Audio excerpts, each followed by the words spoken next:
მე მაქვს ინფორმაცია, რომ 21 მარტის ფარგლებში 22-ში ან 23-ში პირადად მიხეილ სააკაშვილის დავალებით და მე არ ვსაუბრობ ამ შემთხვევაში ზოგადად ნაცმოძრაობაზე, არამედ ვსაუბრობ მიხეილ სააკაშვილის დავალებაზე, აპირებენ რომ მოწამლონ ან ვანო მერაბიშვილი, ან ბაჩო ახალაია, ან უგულავა. აი ერთ-ერთი ამ სამიდან ეს არის პირველი ინფორმაცია, რომელიც მინდა გავასაჯარო.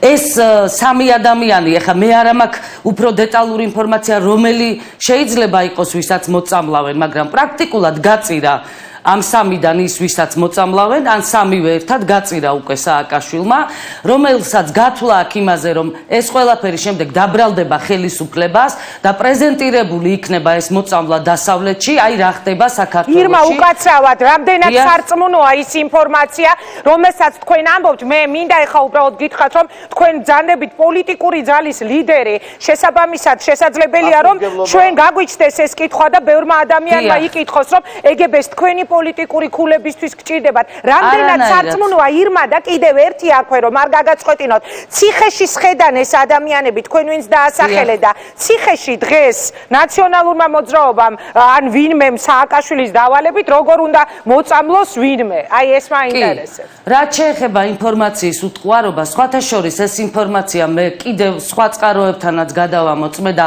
არ გავასაჯაროებდი, რომ არ დავწმუნებულიყავი მის უტყუარობაში და მეც გეტყვით, მე ის ადამიანიც ვიცი და იმ ადამიანის ვინაობაც, ვინც საქართველოში კურირებს ამ გეგმას და სათანადო სტრუქტურებს იქნება ეს სპეცსამსახურები თუ საგამოძიებო ორგანოები, მე უფრო დეტალურ ინფორმაციასაც მივაწოდებ. რაც შეეხება მოწამვლას, თავისუფლად არის შესაძლებელი, მე არავის არ ვადებ ხელს და არავის დისკრიმინაციას არ ვეწევი, მაგრამ მცველებთანაც გარკვეული მოლაპარაკება აწარმოებს ამ გეგმის ავტორებმა. ისევ ძველი ხელისუფლება აკონტროლებს ციხეს ამის თქმა არა, ციხის კონტროლზე არ ვსაუბრობ. მე ვსაუბრობ ცალკეული შესაძლოა მცველის ან ციხეში მომუშავე პერსონის, იგივე სამზარეულოში მომუშავე პერსონის მოსყიდვაზე. და მე მინდა ეხლა მივმართო სასჯელ აღსრულების სამინისტროს, ჩემი ინფორმაციით ისინიც ფლობენ ანალოგიურ ინფორმაციას და ზოგადად ხელისუფლებაც უნდა ფლობდეს ინფორმაციას, როგორც მე ვიცი, მე არ მიმიწოდებია, მაგრამ იგივე წყაროები მიაწოდებდნენ ამ ინფორმაციას, ვინც მე მომაწოდა, მაქსიმალურად იყოს დაცული მერაბიშვილის, უგულავას და ბაჩო ახალაიას უსაფრთხოება აი ამ კუთხით და მიმართონ პრევენციის ზომებს. მეორე ასევე ჩემმა წყარო მომაწოდა ინფორმაცია, რომ იგეგმება თავდასხმა ნაციონალური მოძრაობის ერთ-ერთ მეორე ხარისხოვან სახეზე, ეს არის გიორგი კანდელაკი, რომელიც მათ დაასახელეს, რომელიც ცნობილია იმით, რომ ხშირად გამოდის ევროსაბჭოში და ევროსტრუქტურებში და სხვადასხვა მოხსენებებს აკეთებს, ანუ სახი არის ევროპისთვის და ესეც იყოს დაკავშირებული იმასთან, აი რა გააკეთა ხელისუფლებამ, რომ ეს არის პოლიტიკური რეპრესიები და ასე შემდეგ. ისინი ამის პიარში უკვე დაიხმარენ. თავდასხმა რას ნიშნავს? თავდასხმა რას ნიშნავს? ანუ ფიზიკური თავდასხმა, ფიზიკური თავდასხმა, ცემა, დახვედრა სადარბაზოსთან და ასე შემდეგ. ამაზეც იყო სხვათა შორის საუბარი ჩემ ინფორმაციის წყაროსთან. მან დაასახელა კანდელაკი და ითქვა, რომ ეს იქნება გამიზნული, აი რასაც გეგმავს სააკაშვილი, გამიზნული დასავლეთისკენ, რომ აი რა პოლიტიკურ რეპრესიებსა გამოძიებას მიაწოდეთ ირმა ეს ინფორმაცია და კიდევ ერთი თქვენი ინფორმატორი ძალოვანი სტრუქტურის წარმომადგენელია?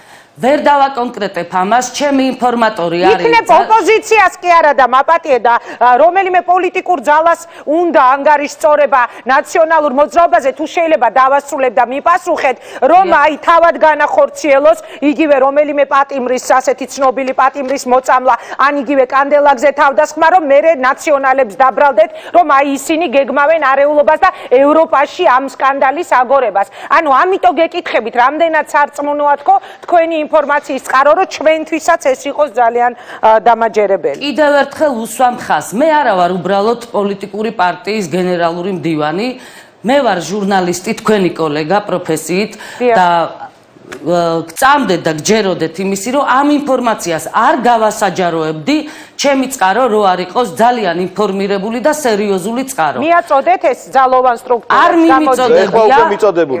არ მიმიწოდებია, ეხლა უკვე ვაწოდებთ ამ ინფორმაციას და დიდი მადლობა მინდა გითხრათ თქვენ ამისათვის და იმედია ხას უსვამ იმას, რომ მათ ქონდათ ეს ინფორმაცია უჩემოდაც, თუმცა მე საჭირო ჩავთვალე მისი გასაჯაროება. ეხლა მინდა მივაქციოთ ყურადღება იმას, რომ დასავლეთში ვის დაეყრდნობიან ისინი კონკრეტულად სააკაშვილი, როცა SP-არ იწავა. დაეყრდნობიან საგარეო საქმეთა სამინისტროს თანამშრომლების 80% ელჩებს, რომლებიც მუშაობენ სააკაშვილის სასარგებლოდ დასავლეთში და მინდა ორი მაგალითი შეგახსენოთ. ელჩები? დიახ, დღევანდელი ელჩების 80% და მე მინდა მიაქციოთ ყურადღება იმას, რომ გიორგი ტუღუში გავიხსენოთ, რომელიც იყო ჯერ სახალხო დამცველი და შემდეგ სასჯელახსრულების დეპარტამენტში დაინიშნა, ხო, პირველ პირად, მინისტრი იყო, აი ციხის კადრების გავრცელების შემდეგ. ეს გიორგი ტუღუში, ჩემო ძვირფასებო, დღევანდელმა ხელისუფლებამ წარადგინა საქართველოს სახელით სტრასბურგში წამების კომიტეტში და გაეროშიც წამების კომიტეტის თავმჯდომარის მოადგილე. საქართველოს სახელით წარადგინა მაია ფანჯიკიძემ და მოგეხსენებათ ახლა გიორგი ტუღუში საქართველოს სახელით წარდგენილი იმუშავებს სააკაშვილზე და არა საქართველოზე. ასევე ყურადღება მივაქციოთ იმას, ვინ არის ჩვენი წარმომადგენელი ევროსასამართლოში. ეს არის წოწორია, ნონა წოწორია. მაგას ვადა სანამ არ მოეწურება იქნება იქ.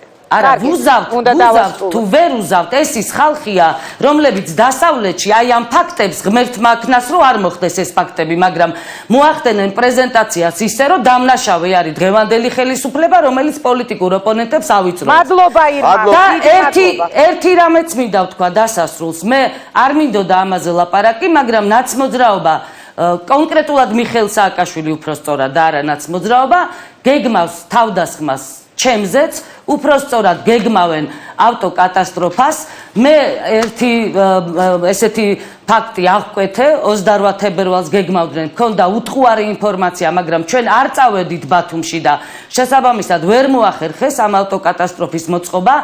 გეგმავენ ამას დაახლოებით ერთი თვის ფარგლებში, იციან ჩემი მარშრუტი, უსმენთ ჩემ ტელეფონს და იციან რომ მოძრაობ დიდი დიღმის მიმართულები და სწორედ ამ ტრასაზე აპირებენ შემხედრი ავტომანქანა დამეჯახოს. მინდა ვუთხრა მე ამ გეგმის ავტორებს და იმ კაცს, რომელიც ხელმძღვანელობს ამ გეგმას და ეხლა მისმენს ტელეეთერით. თქვენი არავის არ ეშინია. და მიხეილ სააკაშვილს მაინც მოუწევს პასუხისგება ადრე თუ გვიან და ის აუცილებლად მის სიცოცხლეს დაასრულებს ციხეში. მშვიდობას გისურვებთ ირმა.